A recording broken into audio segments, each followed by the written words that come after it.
tenemos el gran honor de saludar al magíster ingeniero José Caballero Hoyos, ¿sí?, que ha estudiado en Aachen, Alemania, y es un especialista de geotecnia en todo lo que son fundaciones, túneles, estructuras subterráneas.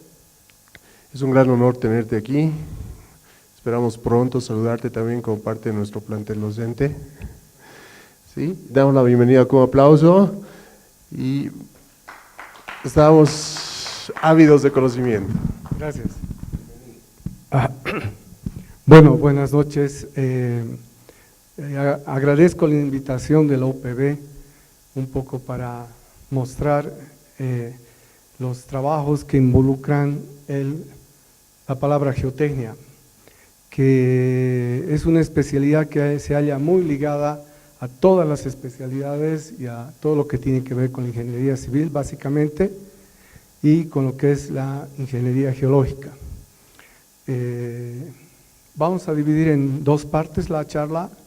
Una primera parte donde, además de hacer una introducción a lo que es la geotecnia, se va a mostrar en forma práctica algunos proyectos de los cuales vamos a ir un poco conociendo y donde se vea básicamente la aplicación de algunos conceptos que se tienen en las materias de mecánica de suelos y fundaciones. Y por último, en la última parte, van a ser unos 15 minutos al final, he escogido un proyecto que se ha hecho ya hace bastante tiempo, en el cual he participado como especialista y asesor. Es el proyecto del Puente Trilizos, donde involucra el tema de fundaciones, en pilotes, también el tema de estabilización de taludes, el tema de mejoramientos de subrasante y fundamentalmente el tema de el cálculo de resistencia de los pilotes, que era un problema que nosotros teníamos. Bien, un poco para mostrarles lo que vamos a ver esta noche. La primera diapositiva muestra algunos de los proyectos en los cuales he tenido oportunidad de participar, que son proyectos como estos dos que son Cotopaxi Santa Bárbara, el túnel Tupiza, muros subterráneos muros para una excavación subterránea de 20 metros con anclajes, el Palacio Legislativo también con anclajes, bueno, y un proceso de trabajo en los cuales lo que hemos hecho es adecuar, esta es una alternativa que es con equipos con unas piloteras, y el otro que es un sistema que se utiliza mucho por nosotros, el sistema austríaco, que después les voy a comentar una anécdota con la que he tenido con un profesor que me vino a visitarnos y realmente se admiró de la forma como trabajamos, y de eso se trata la ingeniería, ¿no? Pese a las grandes limitaciones que tenemos en cuanto a presupuestos, en cuanto a equipo, pero la misma palabra lo dice, ingeniería es ingenio y hay que darse la forma de manejar los trabajos. Bien, vamos adelante. Hay varias definiciones de lo que es geotecnia, ¿no? Una de estas es una parte de la ingeniería civil, como acá también dice. Y una cosa que es importante, esta especialidad está muy ligada ahora a lo que es el medio continuo, que no se ha desarrollado anteriormente. Hay precursores como Terzaghi, que ha sido uno de los primeros que ha visto la geotecnia o ha empezado con la geotecnia mediante métodos empíricos y el conocimiento del día a día, que es muy importante, o sea, la experiencia, ¿no? Y eso ha hecho de que muchos años posteriores sí se ha empezado a manejar ese concepto, si bien se ha reforzado esos conceptos, se ha empezado un poco ya a manejar también el tema de el control de calidad o los mismos laboratorios, que haya muy ligado en lo que es en la parte de geotecnia, ¿no? Son un par de definiciones que, como digo, más yendo a lo que nosotros vemos, es el medio continuo es importante. Y otra palabra clave son métodos numéricos, o sea, para hacer análisis de estructuras mucho más complicadas, no más complejas. ¿Qué es importante? Aquí es que esto involucra la mecánica de suelos, la mecánica de rocas, la geología o ingeniería geológica, que es más correcto, la geofísica, la hidrogeología y la hidrogeología, ¿no? O sea, gran parte de lo que tiene el desarrollo de la geotecnia se debe a dos ramas principales, ¿no? Una que es de las ciencias naturales, que es la geología, y la otra que es de las ciencias exactas, que es la ingeniería civil, por ejemplo, ¿no? Entonces, como les había comentado, este señor lo podemos considerar el precursor o el padre de la geotecnia. Es el que ha dado los primeros pasos y a partir de ahí se ha empezado a generar suficiente documentación en base a praxis de lo que nosotros inicialmente hemos desarrollado hasta este momento. Un ejemplo bien sencillo les puedo dar. Cuando se tiene que construir una estructura, naturalmente pueden ustedes hacer un montón de suposiciones o hacer un cálculo estructural demasiado fino, pero si ustedes tienen un punto de apoyo que es bastante malo, esa estructura igual se cae. ¿Eso qué significa? Que es importantísimo partir de tener una buena base, que es justamente lo que nos permite desarrollar con la geotecnia, y posteriormente lo que es importante también es, en base a esa información, homologar parámetros de resistencia y comparar con lo que se tiene en el cálculo que uno va a desarrollar. Un concepto que ha desarrollado mucho con los métodos numéricos es el concepto de suelo, estructura y su interacción, ¿no? Que se manejaba anteriormente en base a suposiciones y posteriormente, suposiciones y sobre todo muchas experimentaciones o ecuaciones empíricas, y ahora de alguna forma con algunos métodos numéricos, elementos finitos hablaremos, se está pudiendo de alguna manera acercarse a un comportamiento casi real, ¿no? Bien, ¿qué es importante? La geotecnia tiene naturalmente varios objetivos. Aquí estoy enumerando algunos que son los más comunes, de los cuales vamos a hacer posteriormente un poco más de desarrollo y énfasis. Un tema importante es la verificación de la capacidad de carga y asentamientos de estructuras. Es decir, eso nos va a permitir inicialmente determinar si necesitamos una cimentación superficial o si necesitamos una fundación más profunda, que son los pilotes. Para llegar a esto, la geotecnia necesita de herramientas, y las herramientas están justamente en todo lo que es trabajos de laboratorio, y hasta no hace mucho, y por lo menos para los lugares donde no se puede tener muestras o no se tienen laboratorios avanzados, existen ya muchos libros, mucha bibliografía que permite establecer parámetros de partida, de manera que con esos parámetros nosotros podemos trabajar de alguna forma y acercarnos un poco a lo que posiblemente podríamos obtener con un buen estudio de laboratorio, ¿no? ¿Qué hace mucho acá? La praxis, ¿no? Y el criterio. Otro aspecto que ve, ya hablando de carreteras, es el análisis de estabilidad de taludes y terraplenes. Un poco más aplicado a carreteras porque es frecuente esto, porque ustedes para unir a un punto de otro, lo que tienen que hacer es naturalmente proyectar una carretera. Esa carretera tiene que hacer cortes necesariamente o tener unos terraplenes y la labor del geotecnista es determinar la estabilidad de esos terraplenes y de esos cortes, ¿no? A eso le llamamos estabilidad de taludes, que es también una otra especialidad. Un poco más allá vamos, que es la cuestión de la construcción de túneles y obras subterráneas, ¿no? Que es una especialidad concreta en la cual el punto de partida es la ingeniería geológica y la aplicación y todo lo que incorpora los métodos numéricos es para el estudio posterior de esfuerzos y deformaciones, que ese es lo que nosotros tenemos que controlar cuando hablemos de este tipo de obras por el tema de continuo. Un problema también que muchas veces el geotecnista tiene que resolver es qué pasa si en un proyecto, qué pasa si tenemos una mala subrasante vamos a llamar la fundación de la carretera. Naturalmente hay métodos alternativos de estabilización, que pueden ser estabilización de tipo granulométrica o estabilización o estabilización química, como dicen, que es el manejar un suelo cemento, suelo cal. Es típico, ¿no? El otro tema es, en la construcción de presas y elementos de contención, muros de contención, es importante acá el tema de la fundación. En presas, obviamente, determinar que donde se vaya a apoyar la presa no tengamos problemas de filtraciones, controlar permeabilidades, reforzar, etcétera, etcétera.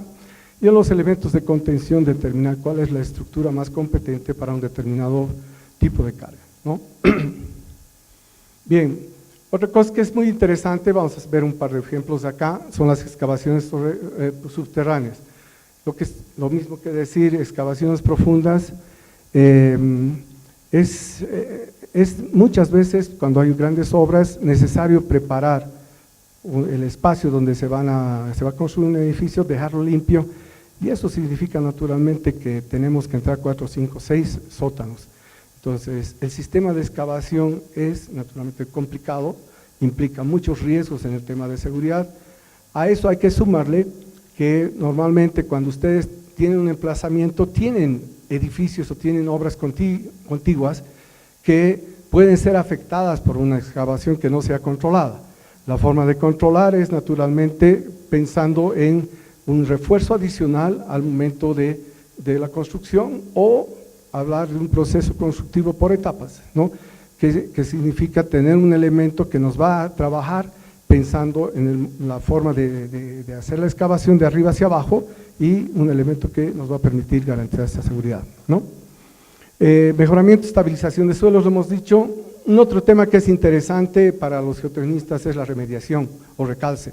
Muchas veces la gran parte de las estructuras, si bien estaban estructuralmente estables antes de que empiece alguna construcción contigua o algún fenómeno especial que haya afectado, que hace que se debiliten sus fundaciones y la capacidad de carga sea, en este caso, disminuida.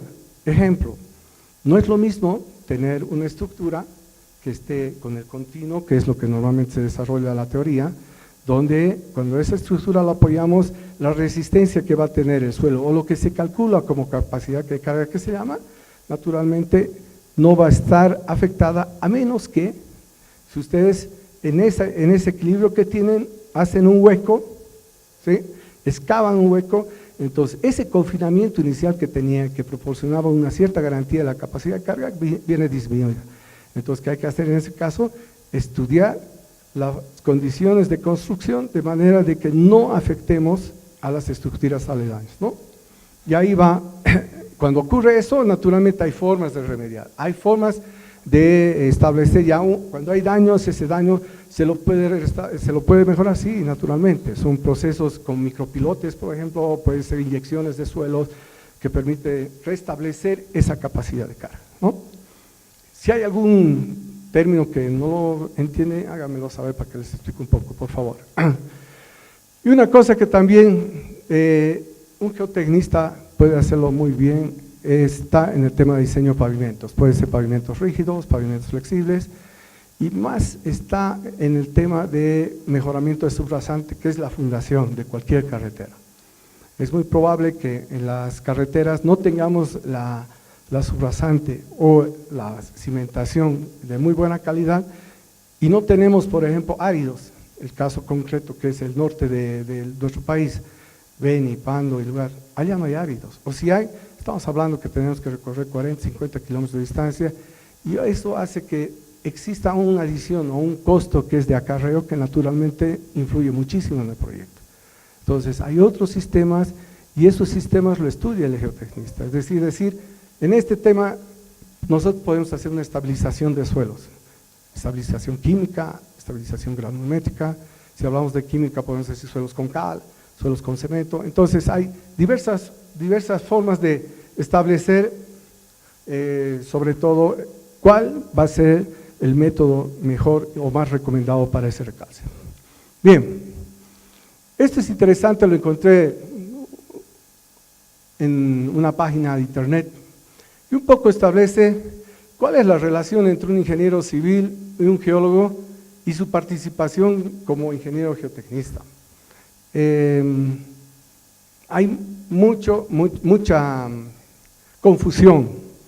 Lo que pasa es que como esta especialidad, por lo menos en el país, está entrando, está de boga en este momento, creo yo, entonces hay muchos geólogos que se han especializado, que han hecho, que dentro de la especialidad que tienen, que es la ingeniería geológica, están plenamente habilitados para hacer geotecnia, ¿no?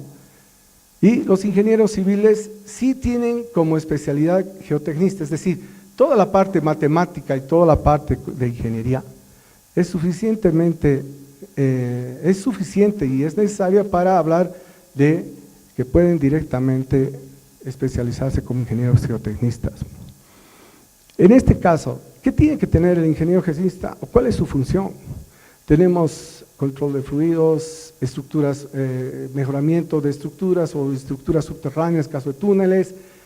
Estas especialidades más esta gama de materias que se tienen como información básica, yo las he subrayado acá, las más importantes que creo desde mi punto de vista son las que sí o sí un ingeniero geotecnista tiene que tener, ¿no? Estamos hablando de mecánica de suelos, mecánica de rocas, geología o ingeniería geológica, vamos a hablar, que es la geología aplicada a la ingeniería civil, ¿no?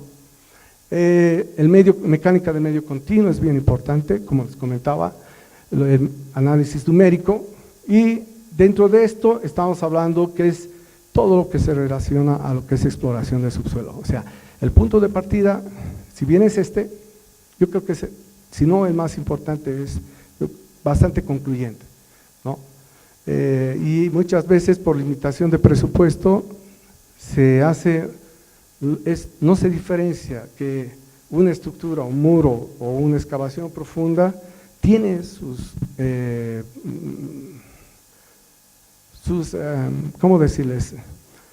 Tiene algunas exigencias mínimas que no son las mismas que pensar un muro o una fundación para una estructura. Entonces, se diferencia muy poco y ese es uno de los grandes problemas, ¿no? Que se presupuesta un 2-3% del costo total de la construcción, independientemente sea un puente, un túnel o una casa. Entonces, ahí ven el orden, pese a que los valores son diferentes en cuanto a costo, pero ahí ven el orden de importancia que no tiene la geotecnia, y la geotecnia realmente es muy, muy importante. Bien, vamos un poco más adelante, ahora hablando un poco ya de la geotecnia en sí, aplicando, ¿no? ¿Qué pasa? Una de las primeras cosas que habíamos visto es la geotecnia aplicada a carreteras, ¿no? Normalmente hay en un proyecto carretero, cuando hablamos de geotecnia, tenemos que preparar información para lo que es ver la calidad de la subrasante o la calidad de los suelos que se tienen para la carretera, ver qué materiales o qué yacimientos potenciales tenemos para su explotación, para en el caso de pavimentos crear una subbase, una base, o sea un terraplén. El momento que ustedes están construyendo una carretera, ¿qué es lo que ocurre? Lo primero que hacen es corte, y estos cortes naturalmente originan ¿qué cosa? Taludes, ¿sí? Esos taludes tienen también que tener una determinada altura, una determinada banquina, una determinada inclinación, y eso lo tenemos que estudiar. Y en el caso de estructuras, una parte que nos liga mucho a los estructuralistas es el tema de las fundaciones. Normalmente el ingeniero geotecnista es el que se encarga o el responsable de las fundaciones, porque, como les voy a mostrar después, ahí implica muchas cosas que está directamente ligado al trabajo de él. Bien, aquí por ejemplo, lo primero que se hace en una carretera, bueno, es hacer una auscultación mediante calicatas o sondajes. Esas calicatas o sondajes permiten obtener cantidad de material para ser procesadas en laboratorio, hacer una caracterización. Ustedes saben o van a ver en suelos que existen dos sistemas, normalmente en carreteras se utiliza el sistema AASHTO, y en base a esto y a una resistencia que vamos a llamar CBR, la resistencia de los suelos, se establecen los parámetros iniciales para determinar si la subrasante necesita o no alguna estabilización y demás.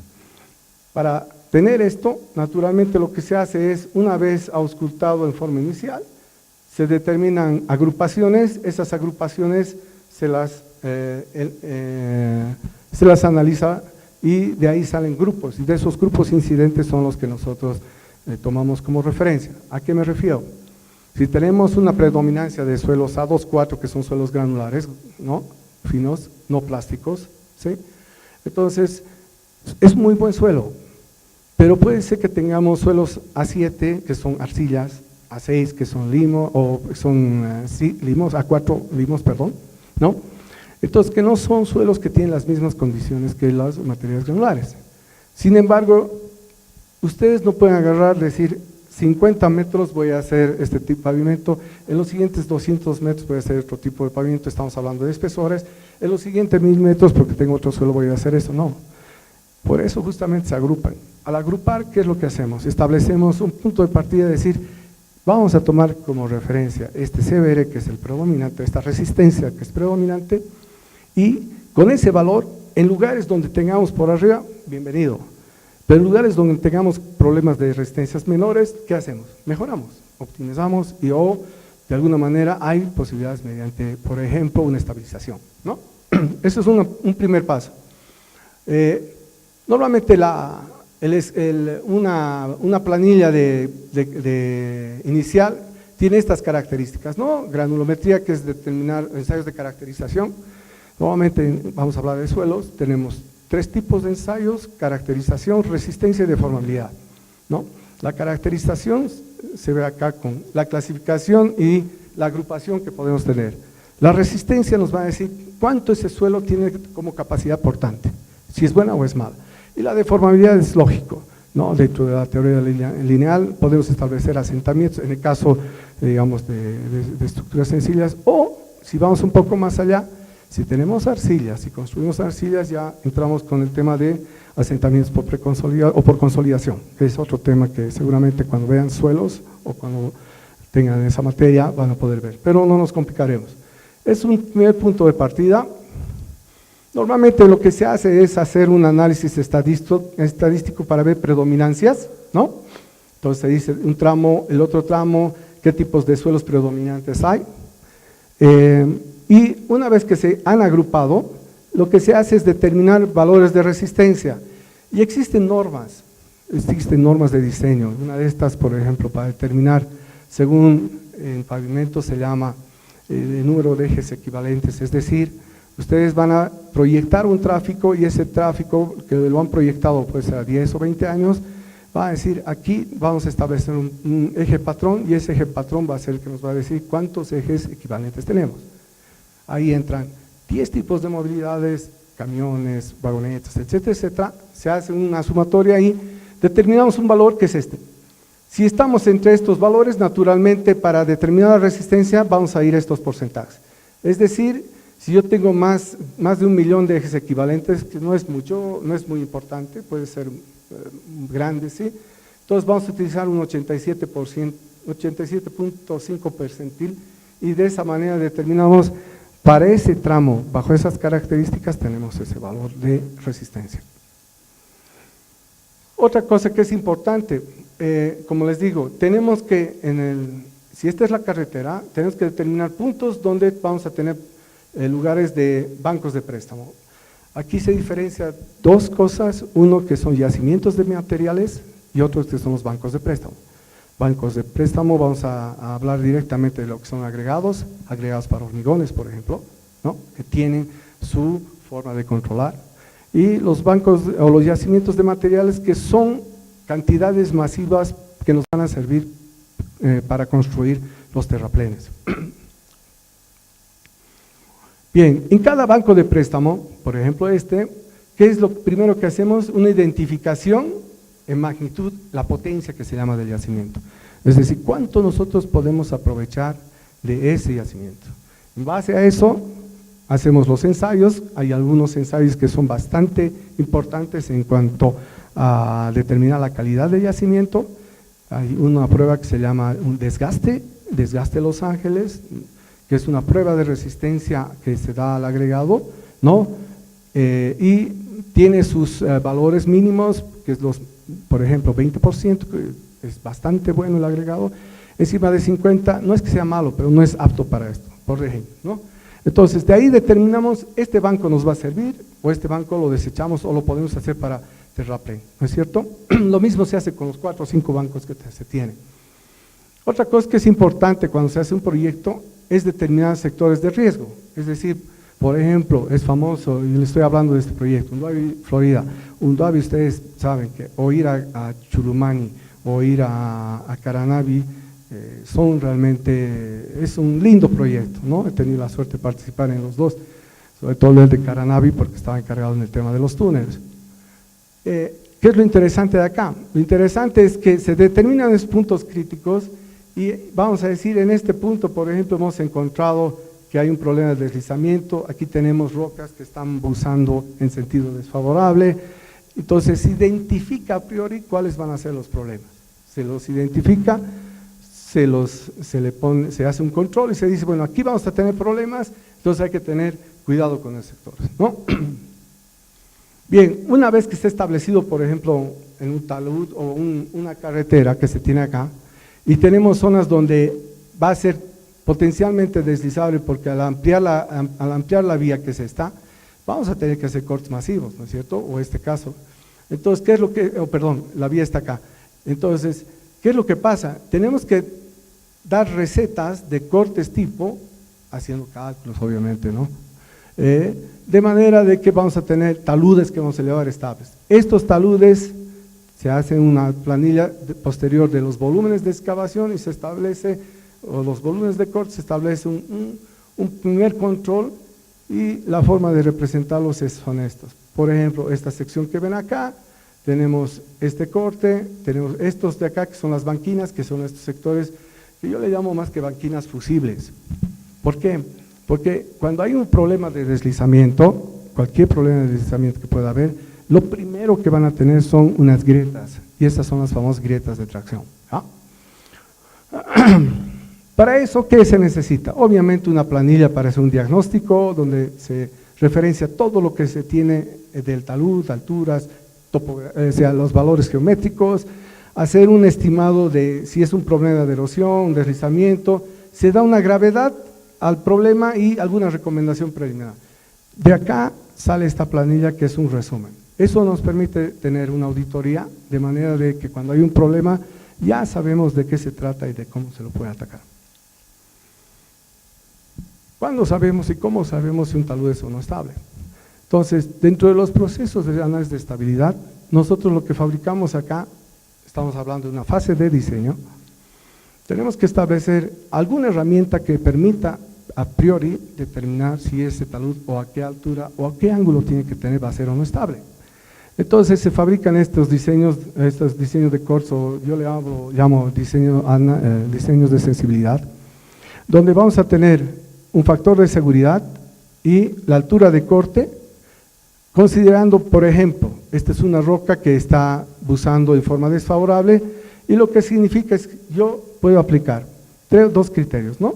Si tengo estos materiales con estos valores de resistencia para estas alturas, naturalmente el factor de seguridad, cuando tengo valores muy bajos, la altura de corte para alturas mayores, el factor de seguridad baja. Entonces, rápidamente, si yo tengo un talud que tiene unos 8 metros, obviamente no voy a utilizar esta pendiente, ¿no? Sino lo que voy a hacer es utilizar esta que por lo menos me da 2, o puede ser inclusive bajo la altura del talud, pero voy a poder llegar casi a 1 si es que utilizo a 5 metros. Lo mismo para cuando tenemos que hacer varios cortes en roca, se puede determinar también de la misma manera. O sea, son diagramas que nos permiten rápidamente agarrar la persona que hace el diseño, dice, no, tengo 8 metros, ya, interesa, tengo que poner esta altura. Aquí tengo 20 metros, bueno, establecer 20 metros, no hay acá, entonces divido en 2 o 3 partes, de manera que esas partes son estables, y posteriormente vemos qué es lo que pasa. Entonces ya tienen un primer prediseño. ¿Qué es lo importante? Cuando ya se tiene absolutamente terminado, se establecen los sectores más altos, los más críticos, y lo que se hace es verificar. Se verifica ya solamente los sectores más críticos y los otros se supone con este análisis previo, con las características que se han obtenido en la fase de auscultación, podemos establecer el valor de estabilidad que vamos a tener. ¿Ya? En cuanto a taludes, no solo hay taludes, hay terraplenes. Entonces, en los terraplenes hacemos lo mismo, ¿no? Un terraplén bajo ciertas consideraciones, el tipo material, hacemos un análisis de sensibilidad del factor de seguridad en función de la altura del terraplén. Entonces, si no tenemos sobrecarga, que es el azul, naturalmente es más estable, ¿no? Cuando hablamos de alturas de terraplén de 2 metros, estamos hablando de factor de seguridad de 2,50. ¿El factor de seguridad qué significa? El factor de seguridad significa que ustedes comparan el valor de resistencia que va a tener el suelo ante la posible acción de cargas. ¿Sí? Lo ideal, ¿qué cosa es? Cuando hablamos de un valor de factor de seguridad de 1.2, 1.5, quiere decir que la resistencia va a ser mucho mayor a la solicitación que vamos a tener, ¿no es cierto? ¿Qué pasa cuando tenemos un valor de 1, por ejemplo? El factor de seguridad acá, bueno, en este caso no da, tal vez en el caso de atrás. ¿Qué pasa cuando es 1? Vamos a llamar una estabilidad crítica. ¿Y cuándo se utiliza ese criterio? Ustedes van a ver cuando hay taludes, van a ver ya unas grietas. Esas grietas quiere decir que el talud ya está en un proceso de deslizamiento, ya colapsado. Quiere decir que la resistencia es crítica. Entonces, hay un método de análisis de estabilidad de taludes que lo que se hace es establecer una estabilidad crítica, que es un factor de seguridad 1. Y como hay dos variables de resistencia, que es la cohesión y el ángulo de fricción interna, se establece fácilmente que el ángulo de fricción interna, según el tipo de material, tiene parámetros bien concretos. Y lo que se ajusta es la cohesión. Y partiendo de eso se obtiene los valores de resistencia que posteriormente para cualquier tipo de estabilidad en ese suelo ya tenemos los valores sin necesidad de hacer un ajuste con un laboratorio, por ejemplo, que obviamente es lo ideal cuando se tiene, ¿no? Bueno, lo mismo cuando tenemos terraplenes en arcillas, obviamente lo que se hace es fabricar estas tablas, donde vamos a tener diferentes alturas, vamos a tener también este tipo de terraplén, y para esas alturas y la profundidad que nosotros de análisis vamos a establecer, vamos de alguna manera determinar el asentamiento que vamos a tener en este punto, ¿no?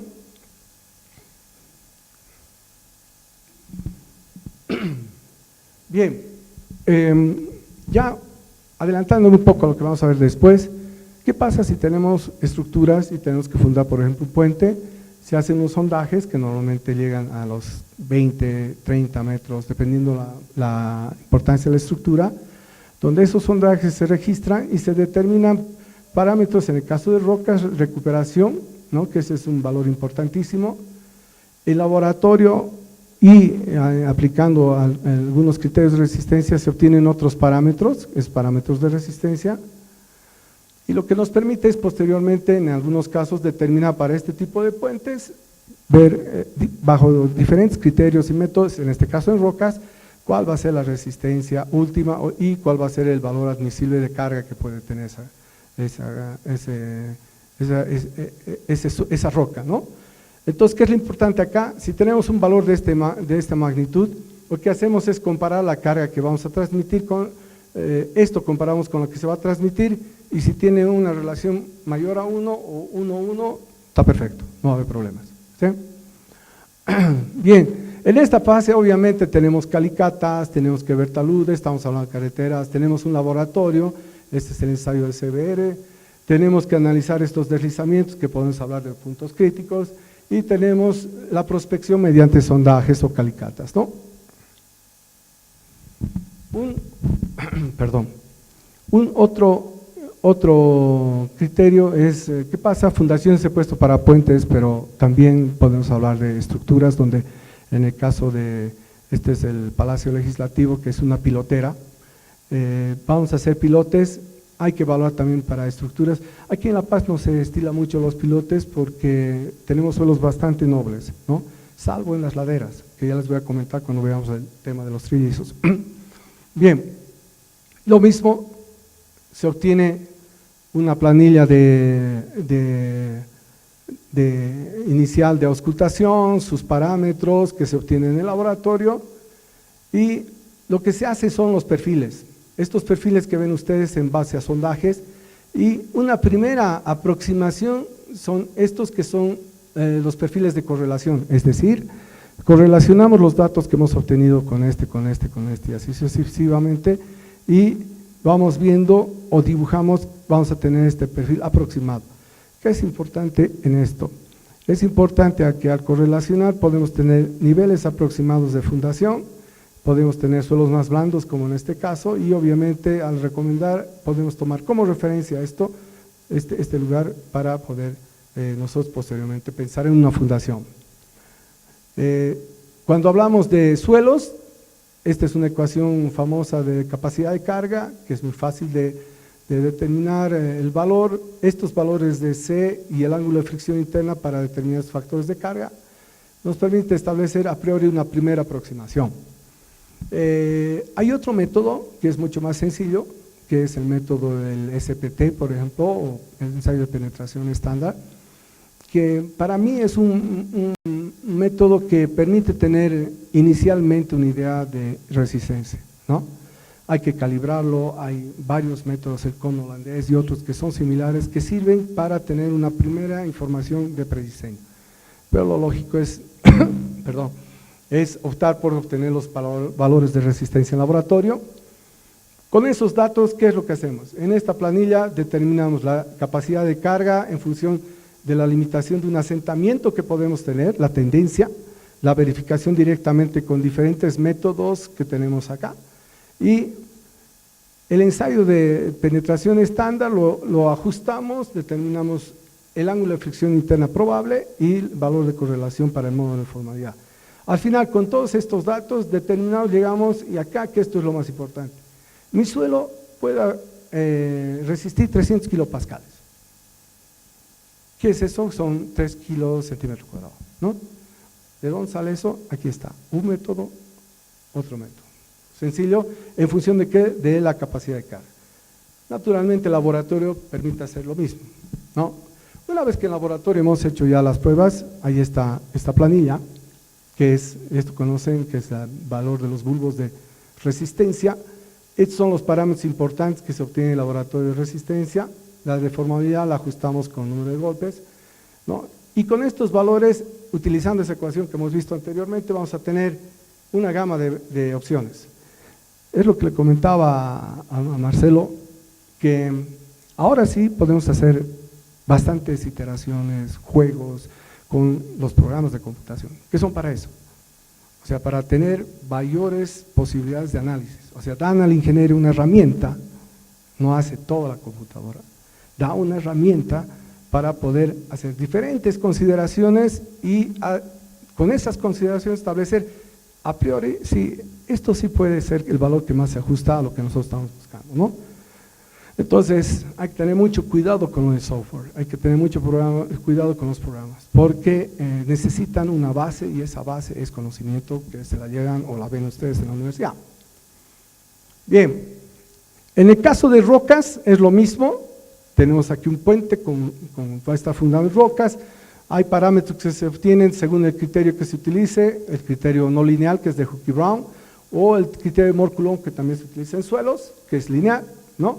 Y de alguna manera con estos datos nosotros vamos a obtener valores de resistencia y en base a eso, un poco a la experiencia apelando, recomendamos, señor estructuralista, este es el valor que creemos que puede tener para fundación.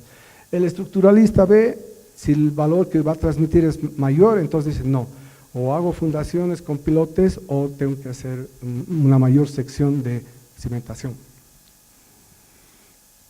Para eso también apelamos a estos diagramas que son de diseño, así como había taludes, hay también para fundaciones.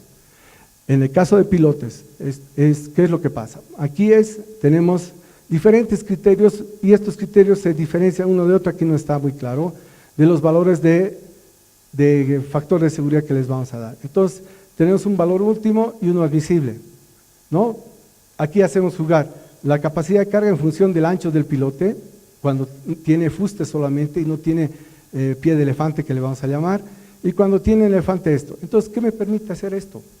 Sencillamente ustedes tienen una carga que transmitir, por decir 100, entonces ¿dónde hay 100 o 10.000? Entonces estamos en este rango. Si yo pongo una base de pilote de 2 metros, tengo un factor de seguridad o una capacidad de carga tanto y para ese factor de seguridad, aguanta o no aguanta. Si no, tengo que ir más grande. Entonces esto permite hacer un diseño rápido. Esto permite de alguna manera acelerar el paso y aquí es donde se aplica software, aquí es donde se aplican los programas. ¿Para qué? Permiten hacer varias iteraciones, permiten hacer varios cálculos, fabricar estos gráficos para que cuando el estructuralista necesita alguna cosa, dice, bueno, muy bien, yo necesito hacer una base de pie de elefante para poder llegar a esta capacidad de carga y tener un factor de seguridad tanto. Eso es, ¿sí? Bien, después, obviamente, así como hay el otro método, hay este método que es sobre todo para puentes, el método del AASHTO, bueno, hay ahora un 2017, el RFD. Lo interesante del último, el RFD de 2017, hay un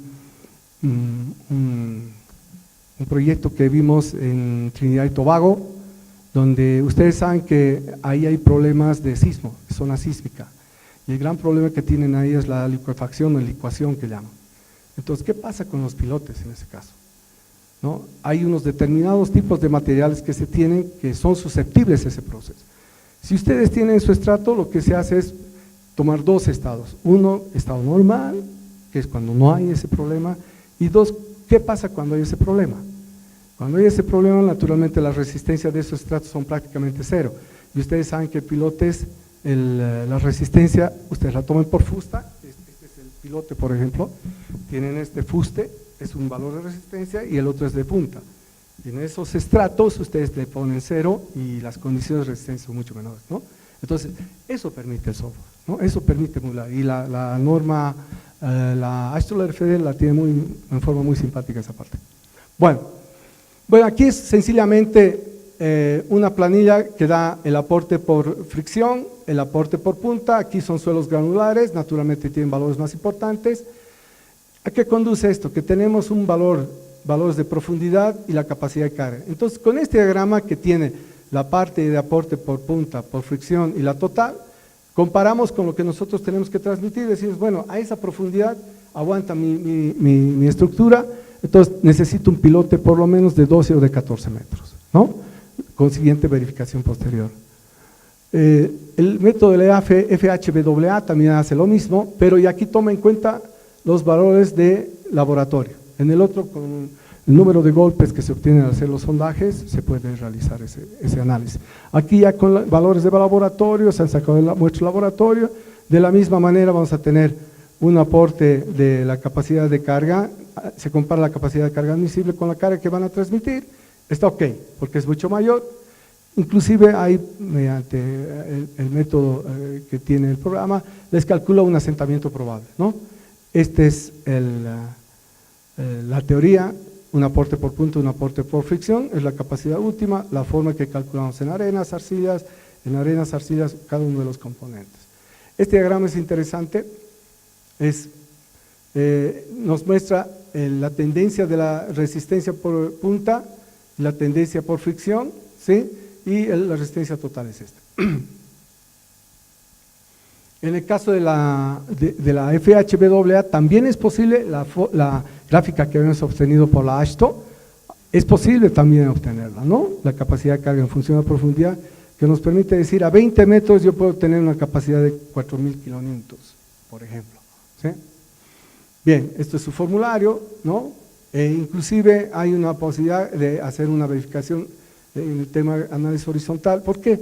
Porque no solamente hay pilotos que trabajan exclusivamente por compresión o transmitiendo cargas verticales, sino hay pilotos que también pueden trabajar con cargas laterales. Un ejemplo, ustedes tienen por ejemplo un pilote donde van a tener por encima un relleno, ese relleno origina un empuje lateral al pilote, entonces ahí hay que considerar ese análisis y muchas veces es más crítico, ¿no es cierto? Bien, lo mismo, este es un programa que tengo que es de la norma, la norma el Eurocode ahora y la norma DIN en su época, ¿no? Que hace lo mismo, pero lo interesante es que también permite hacer un análisis de sensibilidad manteniendo, por decir, el diámetro constante y haciendo variar la longitud, o puedo decir, los diámetros varían de pilote y la longitud sea constante, entonces eso permite en los programas, ¿no? Establecer hacer un análisis de sensibilidad de varias variables, ¿no? Bien, en el caso de fundaciones superficiales, ya habíamos dicho que tenemos estas ecuaciones, correcciones, etcétera, que con el programa facilita en hacer estos cálculos. Algunos ejemplos, la construcción de los puentes trillizos, ¿no? Que teníamos un componente de taludes, un componente de fundaciones y bueno, aquí algunas fotos de la ejecución. Lo que nos interesa es el método que se ha utilizado, es el método del sistema austriaco de excavación, ¿En qué consiste? Se va avanzando de arriba hacia abajo metro por metro, es decir, se preparan estos entibados, se los adema, este es el ademe o la pared lateral, se vacía y apenas terminan, siguen entrando otro metro, siguen entrando, hemos entrado hasta 24 metros en algún caso. ¿Sí? ¿Ve? Aquí, ¿no? Esta es la parte justo la más complicada, que es la de Cantutani, ¿no? Miren las condiciones que se tenía, había mucha agua. Bien, otra cosa que es importante también es el tema de remediación y recalce de estructuras, naturalmente mediante inyecciones, que pueden ser el HDI o el jet grouting, que se llama también, que permite dar diferentes inclinaciones, y esto se calcula. Pues el ingeniero civil, el geotecnista tiene que hacer de qué manera esta cimentación que no era suficiente la tenemos que reforzar, reforzando la resistencia mediante bulbos que pueden ser construidos mediante estas máquinas, y en el caso que tengamos esto, que es muy común en Auquisamaña, ¿no? Que tenemos cárcavas por todo lado y obviamente hay que, mediante inyecciones sería ideal, hay que darle mayor resistencia o rigidez. Problemas de este tipo también, de la torre de Pisa, ¿no? Inclinaciones, ¿por qué? Ver cuál es el motivo, de qué manera voy a estabilizar, pongo inyecciones, no pongo inyecciones, etc. No, hay muchas aplicaciones.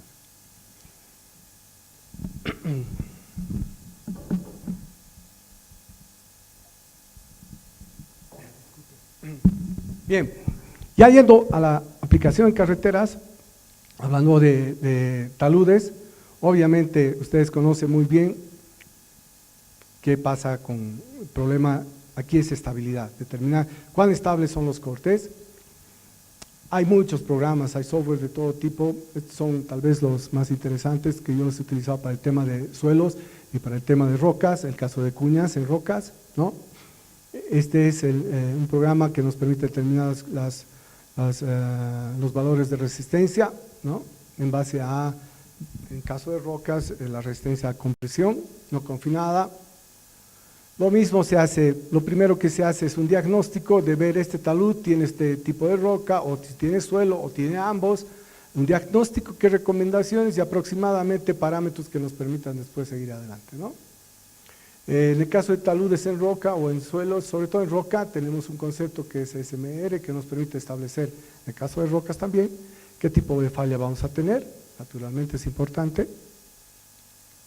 Se hacen este tipo de fichas de diagnóstico, muy similares a las que habíamos visto anteriormente, donde se establecen puntos críticos, qué problemas tenemos, una descripción del talud y naturalmente su diagnóstico.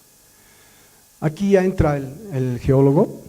El geólogo naturalmente nos llena esta planilla, que es una planilla que nos permite determinar la calidad de roca en el caso de rocas, donde hay varios parámetros que hace una inspección visual, una estimación de parámetros que nos permite decir esta roca es competente o no es competente.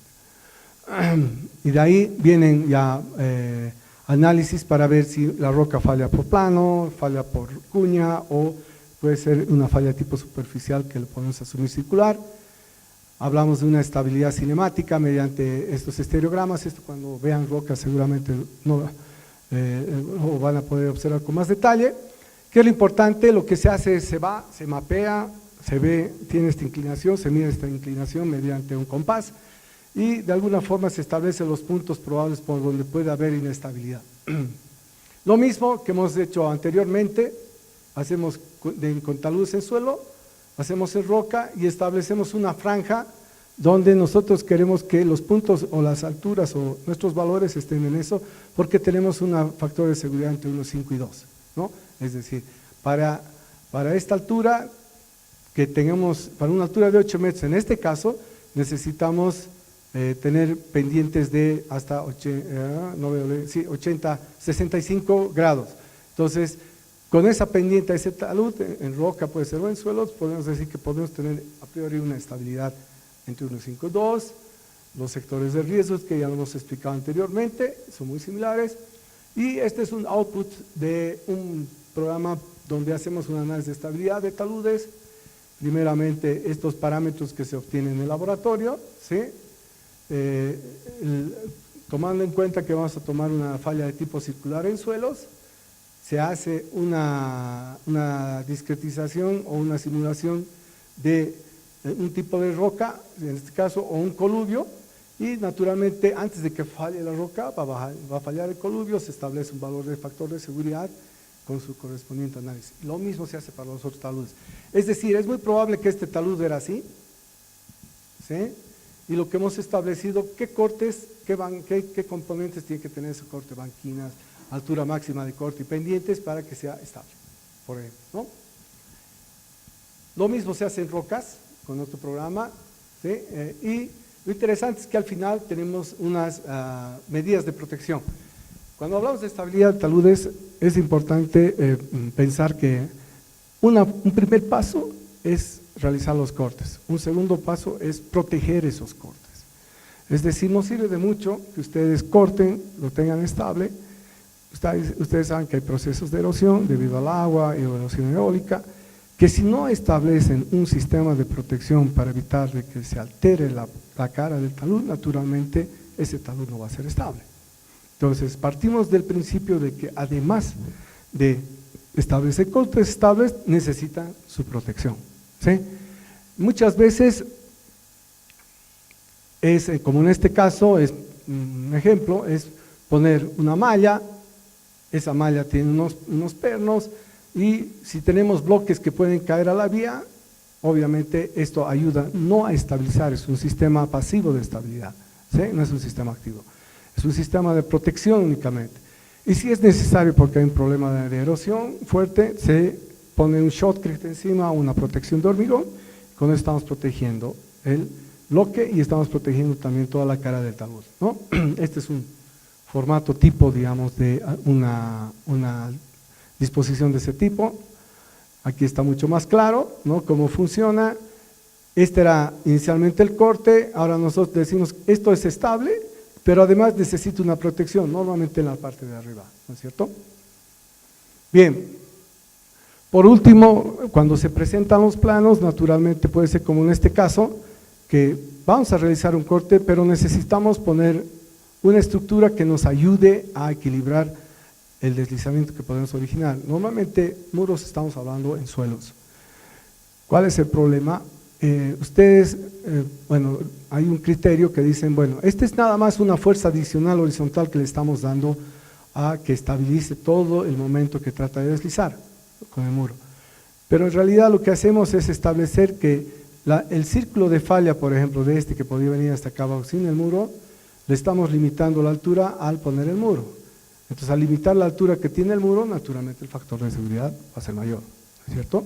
Que hay que establecer qué altura tiene que tener el muro, qué condiciones tiene que tener el muro, y lo más importante es algunas condiciones adicionales, como si es una zona donde tiene mucha agua, establecer un sistema de dren para el desalojo inmediato del agua. Esto mismo en planta es esto, donde están el dren y donde está la banquina que se va a formar con las pendientes que están indicadas acá, ¿no? Es un esquema tipo. Esta es una carretera que va al túnel en Tarija, ¿no? Antes había la cuesta de Sama, ahora ya se entra por otro lado. Es un túnel que une, que pasa la cuesta de Sama, si vamos a ver. Miren estos taludes que tenemos acá. La roca es suficientemente competente que permiten hacer este tipo de cortes, ¿no? Y en algunos casos, cuando hablamos de plataforma, naturalmente hay que proteger y revestir, ¿no?, como en este caso, ¿no?, para evitar erosión. Otro tema que es importante para los geotecnistas es la construcción de túneles, ¿no?, y estructuras subterráneas. Obviamente es un tema mucho más, necesita una especialidad, o sea, necesita mayores conocimientos de otro tipo, muy ligado a lo que es minería, muy ligado. Entonces, ¿qué es lo que se hace inicialmente? Tenemos un macizo, hay el geólogo que va, ve qué tipo de roca es, hace sus mediciones, mide con el compás y en base a todas estas apreciaciones de unas ecuaciones determina el tipo de roca que tiene. Ahí tiene un valor, sale roca buena, entonces esa roca no necesita, por ejemplo, tener ningún tipo de refuerzo. Este es un perfil tipo, ¿no?, donde se describe todo, con todas las características que tiene la roca para el túnel. Aquí está una planimetría con toda la información relevante de la geología y naturalmente hay formas de medir y de determinar la calidad de la roca en base a mediciones y descripciones que la hace normalmente el geólogo. Otra forma para nosotros importante de ver la resistencia es mediante este martillo, le vamos a llamar martillo, es martillo de Schmidt, que lo que hace es determinar la resistencia con un pequeño bastón, que lo que hacemos es, este valor lo calibramos posteriormente con ensayos de compresión no confinada, para poder en campo determinar, hacer una gráfica, decir, este es el valor, aproximadamente el valor de la roca es este, ¿no? Cuando hablamos del análisis en túneles, naturalmente hay el método de cálculo de la curva característica, que es medir las deformaciones que tienen con y sin protección. Esto es muy común en suelos sobre todo, ¿no? Donde se hace una malla de elementos finitos y lo que se hace, se plantea la carga y las condiciones de borde que pueda tener, y en base a eso determinamos estas gráficas que son muy aproximadas a las que podríamos obtener con estas otras ecuaciones, ¿sí? El otro método naturalmente es el método de elementos finitos, pero por ejemplo el método austriaco es un método de excavación que permite hacer por partes, y hay formas de, gracias a los elementos finitos por ejemplo, hacer simulaciones de fases de excavación, ¿no? Que se obtiene esto cuando está totalmente lindo para hacer el ajuste de la red. Poco a poco se van obteniendo qué pasa si se corta por encima, qué pasa si se corta un estial. Entonces, y una vez que se ha establecido que ese túnel necesita tener elementos de refuerzo, se ponen los elementos de refuerzo que son los anclajes, y se van controlando deformaciones y esfuerzos, ¿no? Comparando con el método tradicional, que es un análisis en el plano con las ecuaciones, la ventaja de los elementos finitos es que para cualquier plano que ustedes tengan, pueden establecer la distribución de los esfuerzos, ¿no? O sea, la incidencia del corte en función a los esfuerzos que nosotros tenemos, ¿no? Es importante también para diferentes puntos del túnel determinar puntos de desplazamiento según el estado constructivo, cuando está la calota excavada, los hastiales, etcétera, etcétera, porque esto nos va a permitir, una vez que estemos construyendo, determinar si nos acercamos con el modelo a la realidad.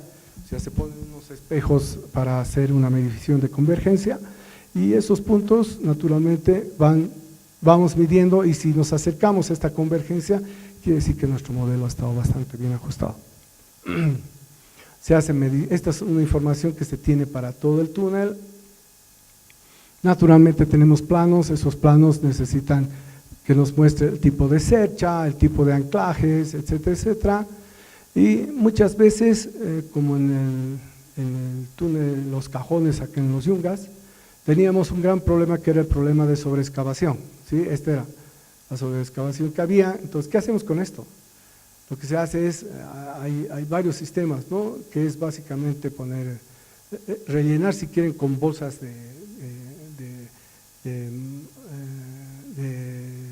cemento, si se quieren, no con cemento, sino con bolsas de cemento, con algún tipo de material que hace que de alguna forma esto le dé continuidad al comportamiento y no generemos un punto puntual de solicitación, ¿no?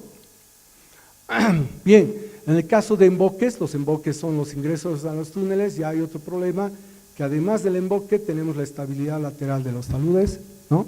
Que hay que prever anclajes y naturalmente algún refuerzo adicional. Es por norma que la primera distancia de ingreso al túnel se tenga que poner unas cerchas. Esas cerchas tienen un determinado tipo, eso también el ingeniero geotecnista tiene que ver, ¿no?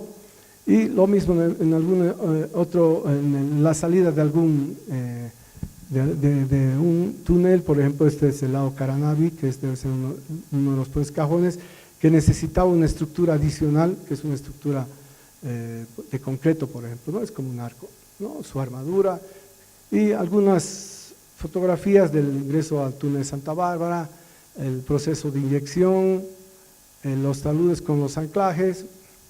En el caso del túnel Santa Bárbara, Quiquibey, este es el túnel Cajones, ¿no?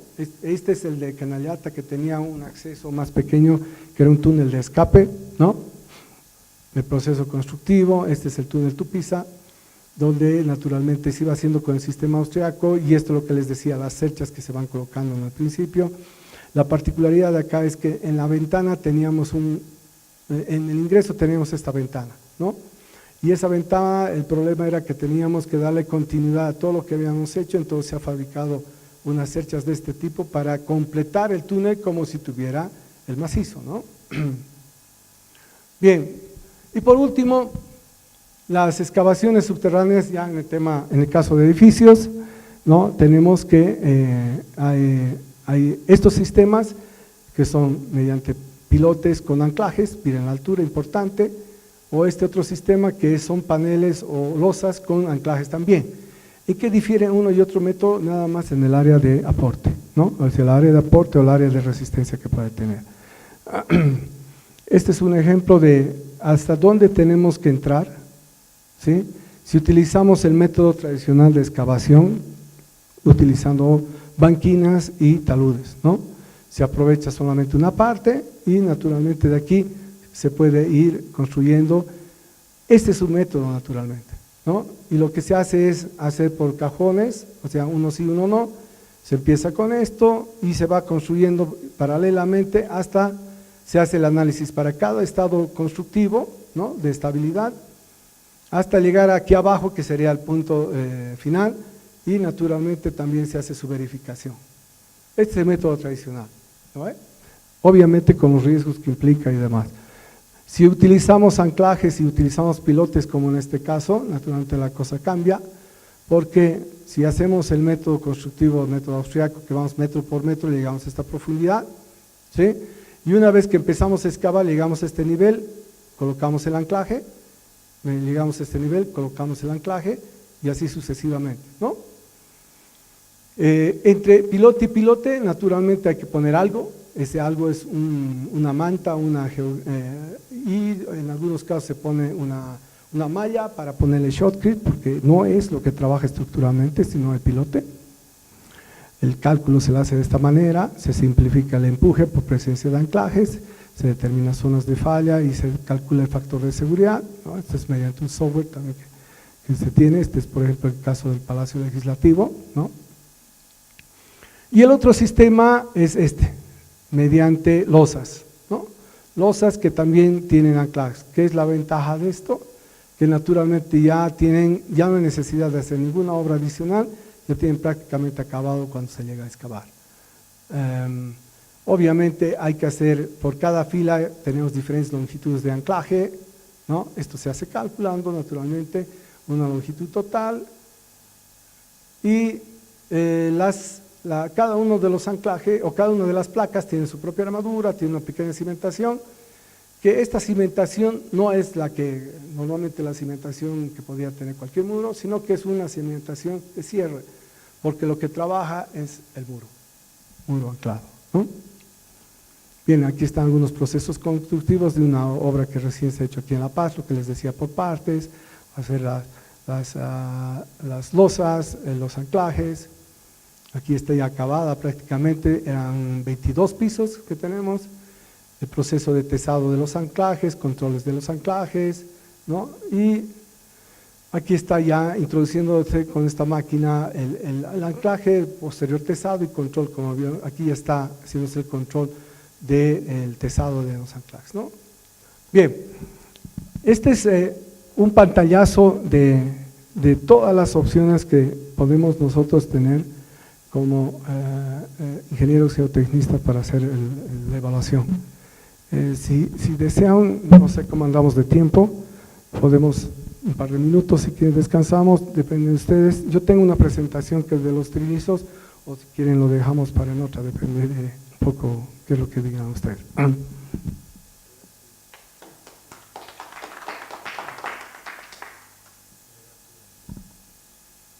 ¿Alguna pregunta, alguna consulta tal vez? Dígame.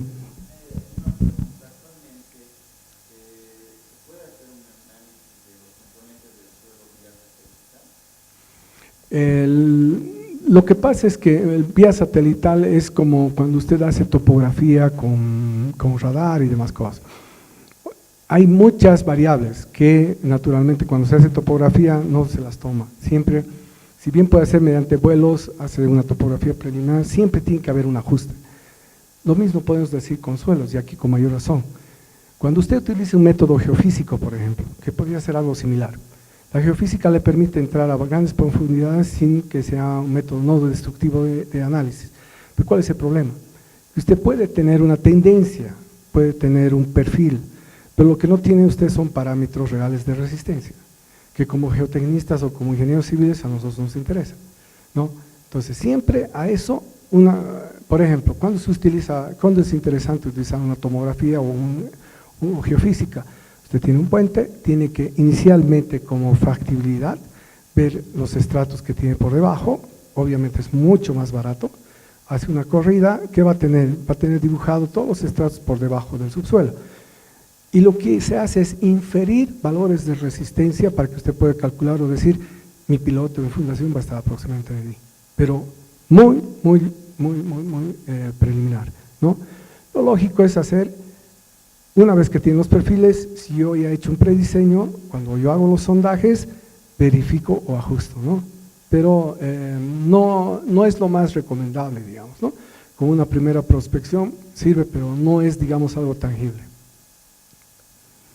¿Alguna otra consulta? Bien, yo creo que lo podríamos dejar por ahora, si te parece lo podemos programar para otra vez la presentación, que esto era en realidad lo más interesante, o creo que hemos cubierto en algo lo que se necesitaba, ¿no? Muchas gracias. Bueno, querido José, muchas gracias, estamos muy felices, estamos grabando este evento también para mostrarlo posteriormente, ha sido muy interesante, ¿cierto? Y agradecerte y a invitar a todos para nuestros siguientes diálogos que van a ser de arquitectura, siempre vamos intercambiando ingeniería civil, arquitectura. Y buenas noches a nuestro público, muchas gracias por su asistencia. Gracias.